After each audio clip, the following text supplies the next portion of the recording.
நண்பர்களே நண்பர்களே நீங்கள் சொல்லுவீங்க நண்பரை விடு மேட்ருக்கு வான்னு சொல்கிறீங்க. நீங்கள் இப்படி கேட்பீங்கன்னா திருப்பி இத்தனை நண்பர்களே. சரிங்களா? Back to Bhavani style. இன்னைக்கு நம்ம இந்த பொட்டோட்டோ உருளைக்கிழங்கு வச்சு கருக்கு முறுக்குன்னு ஒரு ஸ்நாக்ஸ் பண்ண போகிறோம். 1 கிலோ உருளைக்கிழங்கு வாங்கிட்டு வந்தேன். மொத்தமாக நமக்கு 1 கிலோ வேண்டான்னு ஒரு 1/4 கிலோ எடுத்துகிட்டு 3/4 கிலோவில் பண்ணணும். இதை நம்ம கட் பண்ணிக்கலாம். வாங்கோ. வீடியோக்கு போகிறதுக்கு முன்னாடி நான் காதல்னு ஒன்று சொல்கிறேன். எல்லாருமே அப்புறமா சப்ஸ்கிரைபே லைக்கும் பண்ண மறந்துடுங்க. இப்போவுமே பண்ணிக்கிட்டீங்கன்னா நீங்கள் அப்புறம் மறக்க மாட்டீங்க. நானும் எனக்கு பண்ணலை உட்காந்து அழ மாட்டேன். நான் அழுதா அவங்களுக்கு பாவம் தானே. அதனால் ஃபஸ்ட்டு பண்ணிடுங்க. ஓகே, பாருங்களெல்லாம் சிப்ஸாக அப்படி குட்டி குட்டியாக கட் பண்ணிக்கலாம்.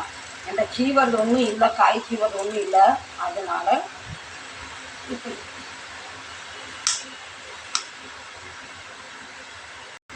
இப்போ நம்ம என்ன பண்ண போகிறோம்னா குச்சி உருளைக்கிழங்கு ஃப்ரை பார்த்தீங்களா, அப்படி புழு புழுன்னு ஆகிட்டு பார்த்தீங்களா. இதை அப்படியே இந்த சட்டிக்குள்ளே போட்டுடலாம்.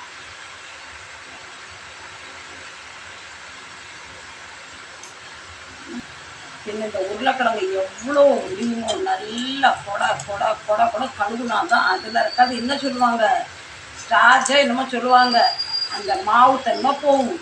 பார்த்தீங்களா, இப்படி வந்துருக்கு பாருங்க. கழுவிட்டு இப்படி ஊற்றி விட்டுருணும்.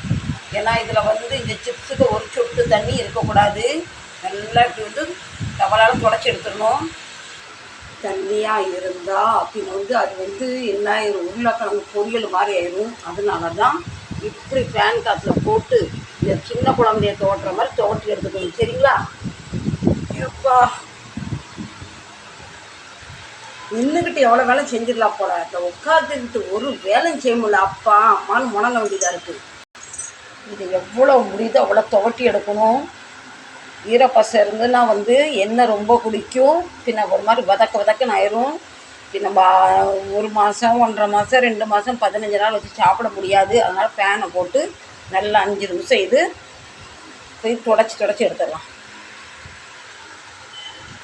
உருளைக்கிழங்கு இறந்து தூக்கிட்டு போயிடுவாங்கன்னு இவ காவலுக்கு இருக்கா. உருளைக்கிழங்கு பாருங்க. பைட்டு சார், இவ எனக்கு ஹெல்ப் பண்ணுறாலோ இல்லையா, என் வேலையை கண்டிப்பாக கூட்டிடுவா. அவ்வளோதான். இப்போ பாருங்கள், நல்லா ஈரப்பதெல்லாம் காஞ்சிட்டு இந்த பிளேட்டில் எடுத்து போட்டோம்னா பார்த்தீங்கன்னா கொஞ்சம் கூட இருந்தால் கையில் கொஞ்சம் கூட இருந்துட்டு தான் இருக்கணும். இதை நான் தப்பு பண்ணிட்டேன். வெறும் 1/2 கிலோ எடுத்துருக்கணும். 1/2 கிலோ நான் எடுக்கும் போது உருளைக்கிழங்கு 4-5 தான் இருந்தது. வெட்டின பின்ன ஒரு தட்டுக்கு சரி வச்சு சாப்பிடுவோம். காசா பணமா என்னடி அறிவிப்பட்டவளை, காசு கொடுத்தாலும் உருளைக்கிழங்கு வாங்கிட்டு வந்திருக்கோங்க. அப்பா வீட்டில் வந்ததா நீங்கள் கேட்குற சரியாக தான் இருக்குது. எனக்கெல்லாம் அப்பனும் இல்லை, ஆத்தாவும் இல்லை, நான் ஒரு அனாதை. இனி அடுத்து கார்ன்ஃப்ளவர். இங்கிலீஷில் சொன்னால் கார்ன்ஃப்ளவர், தமிழில் சொன்னால் சோள மாவு. ஒரு தாராளமாக 3 கரண்டியை போடலாம். சோள மாவு தான் இந்த பண்டத்துக்கு ஹைலைட். ஓகே, 4 கரண்டி போட்டிருக்கேன். கரண்டிலாம் இல்லை மக்களை, உடஞ்சி போனால் கட்டை ஸ்பூன், சின்ன ஸ்பூன் 4 ஸ்பூன் எடுத்துருக்கேன். அடுத்து நம்ம போட போகிறது அரிசி மாவு. இங்கிலீஷில் என்ன சொல்லுவாங்க, ரைஸ் பொடியே தூளம். ஏதோ 1 2 3. ஓகே, தீன்னா 3. அடுத்து நம்ம தாராளமாக போட போகிற பொடி பெப்பர் பொடி, காளி மிர்ச் பொடி கரெக்டாக 1 ஸ்பூன் எடுத்திருக்கேன். ஓகே, இது எங்கள் 4ஆம் தக்கா கேரளான்னு வந்தாங்க பார்த்தீங்களா, எனக்கு ஒரு 1/4 கிலோ கொடுத்துட்டு போனாங்க. கொடுத்துட்டு போய் 6 மாதம் ஆகுது. இன்னும் நமக்கு கொண்டா இன்னும் ஒரு 6 மாதம் ஓடும் போல். அரைச்சப்போ இந்த டப்பால் அடைச்சி வச்சுப்பேன். ஒரிஜினல் அவங்க எந்த வீட்டில் வாடகை இருக்காங்களோ அங்கேருந்து அவங்க ஓனர்கிட்டருந்து வாங்கிட்டு வந்தது, கலப்படம் இல்லாத பெப்பர் பொடி. அடுத்து நான் கையாலேயே என் வீட்டிலேயே மிளகா வாங்கிட்டு வந்து வறுத்து காய வச்சு மிக்சியில் பொடித்த ரெட் சில்லி மிளகாத்தூள். ஓகே, நீ அடுத்து கொஞ்சோண்டு காஷ்மீரி சில்லி பவுடர் போடலாம். நல்லா கலராக வரும். குறையா போதும், அதுக்கு போட்டுக்கலாமா? நீ அடுத்து மெயின் பொருள் இருக்குது. ஆமாம், உப்பில்லா பண்டம் குப்பையிலே. இவர் தான் நம்ம ஹைலைட் ஹீரோ. ஒரே 1 ஸ்பூன். ஓகே, இதில் நம்ம ஒரு சொட்டி தண்ணி ஊற்றக்கூடாது. தண்ணி நான் ஊற்றவும் இல்லை. நல்லா பூ போல் இப்படி தூக்கி பரப்பி விடணும். இதில் தண்ணி கண்டிப்பாக விடும். ஏன்னா உப்பு போட்டுருவோம் பார்த்தீங்களா. நேரம் ஆவ ஆவ ஆவ வந்து ஒரு மாதிரி தண்ணி விட்டு போகும். அதனால் இதை இப்படியே தூக்கி எடுத்துக்கலாம்.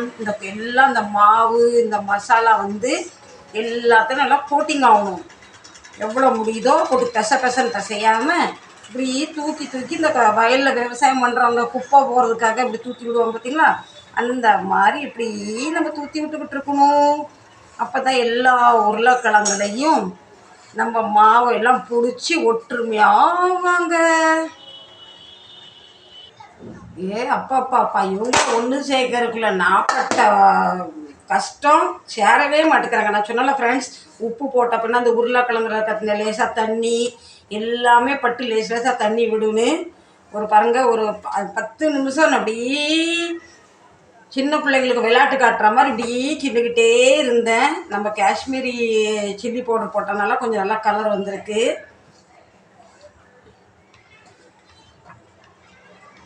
சரி, இனி அடுத்து நம்ம எண்ணெய் சட்டியை வச்சுருவோமா? எண்ணெய் சட்டியை வச்சாச்சு ஃப்ரெண்ட்ஸ். நான் உங்கள்ட்ட ஒரு மெண்டு கேட்டுக்கிறேன்.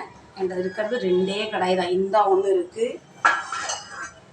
இந்த ஒன்று இருக்குது. என்கிட்ட மாடெல்லாம் எதுவும் பாத்திரம் இல்லை. இந்த சட்டிலாம் எனக்கு எங்கள் அம்மா வந்து கல்யாணத்தில் கொடுத்தது. எங்கள் அம்மா தான் போயிட்டாங்க, எங்கள் அப்பா தான் போயிட்டாங்க. அவங்க ஞாபகம் இந்த சட்டியை வச்சு யூஸ் பண்ணிக்கிட்டு இருக்கேன். எனக்கு அப்புறம் என் பிள்ளைங்க இந்த சட்டியை வச்சு யூஸ் பண்ணுறாங்களா, என் மருமக்கா மரத்துக்கு தூர போடுறாங்கன்னு தெரியல. ஆனால் என் பிள்ளைங்க இப்படி தூரெல்லாம் போட மாட்டாங்க. இது இன்னொரு 60 வருஷம் ஓடும் போல், அந்த அளவுக்கு இருக்குது பாருங்கள். எங்கள் பெரிய பையனுக்கு 34 வயசு கறந்துட்டு, எனக்கு கல்யாணம் 35 வயசு ஆகுது கல்யாணம் ஆகி. சரிங்களா, நீங்கள் கணக்கு கூட்டிக்கங்க.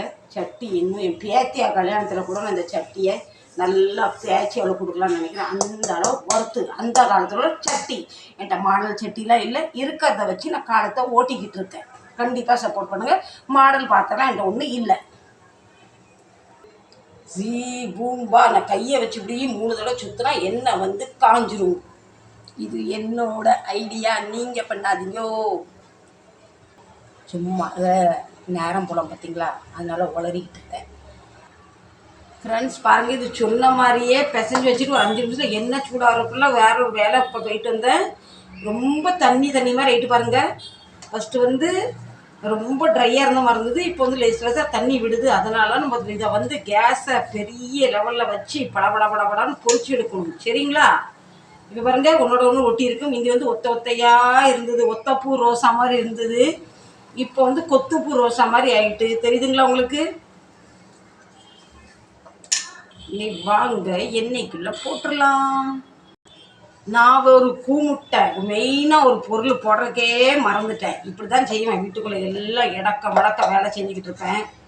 கரம் மசாலா கண்டிப்பாக இந்த ஸ்நாக்ஸ்க்கு நம்ம போட்டி தான் ஆகணும். கொஞ்சோண்டு பரபரன்னு கரம் மசாலா ஊற்றி நல்லா மிக்ஸ் பண்ணிடலாம். இந்த ஸ்நாக்ஸ்க்கு ஹைலைட்டே கரம் மசாலா தான். ஓகே, இப்போ கரம் மசாலாலாம் போட்டாச்சு. இப்போ ஒரு கொத்து நிறைய இப்படி எடுத்து இப்படியும் ஒத்தையாக பிரித்து விட்டுடலாம். மொத்தம் அப்படியே போடக்கூடாது, ஒட்டி பிடிச்சிரும். போட்டுட்டு ஒரு 5 நிமிஷம் இதை கிண்டவே கூடாது. நம்ம கரண்டியே போடக்கூடாது. ஓரமாக நின்று வேடிக்கை மட்டும் பார்க்கணும். இது எப்படி வேகுதுன்னு. கிண்டுனா அது வேறு மாதிரி எசக்கு ஆயிடும். ஓகே, நான் இது போட்ட பின்ன வந்து கரண்டி போடவே இல்லை. இந்த குருவி சத்தம் கிளி சத்தம் நின்ன பின்ன தான் மாற்றி போடணும், இல்லைன்னா வந்து உடஞ்சி போயிடும். இப்போ நம்ம குருவி சத்தம் கொஞ்சம் அடங்கியிருக்கு. இப்போ எல்லாம் கூட்டணியாக கூட்டு போய் சேர்த்து இருக்காங்க பார்த்தீங்களா, அவங்களாம் ஒத்த ஆக்கிடலாம். என்ன நான் மட்டும் இங்கே தனியாக நிற்க, இவங்கெல்லாம் கூட்டமாக ஒட்டி பிடிச்சி கட்டி பிடிச்சி நிற்காங்க. அதனால் எல்லாத்தையும் பிரித்து விட்டுருணும் அக்கா இப்படி. ஓகே, பிடிச்சாச்சு. என் வேலையை சக்ஸஸாக பிரித்து விட்டுட்டேன். இப்போ பாருங்கள், நம்ம உருளைக்கிழங்கு குச்சி ஃப்ரை பாருங்கள் எப்படி பாருங்கள், கலக்கணும் சவுண்டை பார்த்தீங்களா. இப்படி நம்ம சூப்பராக வறுத்தாச்சு. நீங்களும் ஒரு தடவை வீட்டில் ட்ரை பண்ணி பாருங்கள். இந்த வீடியோ பிடிச்சா சப்போர்ட் பண்ணுங்கள். மீண்டும் நல்ல பதிவு சந்திக்கிறேன். Bye bye, love you, see you.